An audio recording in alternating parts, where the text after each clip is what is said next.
గోవాలో ఈ కాటేజ్ తీసుకున్నామండి. అపార్ట్మెంట్ అనుకోండి, డబల్ బెడ్రూమ్ అపార్ట్మెంట్ లాగా.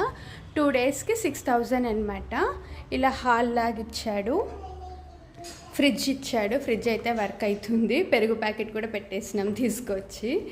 అదనమాట. ఇక్కడ ఒక కాట్ ఇచ్చాడు, కూర్చునేకి సిట్టింగ్ ఇచ్చాడు. మా పాప ఇల్లంతా తిరుగుతుంది, ఇల్లు ఇల్లు అంటుంది. కిచెన్ ఇచ్చాడనమాట. అయితే మేము రైస్ కుక్కర్ తెచ్చామని రైస్ అయితే కూడా పెట్టేసినామన్నమాట. ఈ గ్యాస్ సిలిండర్ స్టవ్ కూడా అరేంజ్ చేస్తారు. 500 రూపీస్ ఎక్కువ పే చేయాలి.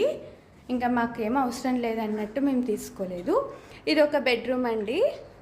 కింద ఒక పరుపు ఇస్తాడు ఎక్కువ. ఈ బెడ్ క్లీన్గా ఉంచుకోవాలి, లేదు అంటే మళ్ళీ వాడు దానికి కూడా ఫైన్ వేస్తాడు ఏమైనా మరకలు చేస్తే. అలా కామన్ బాత్రూమ్ ఒకటి ఇచ్చాడు.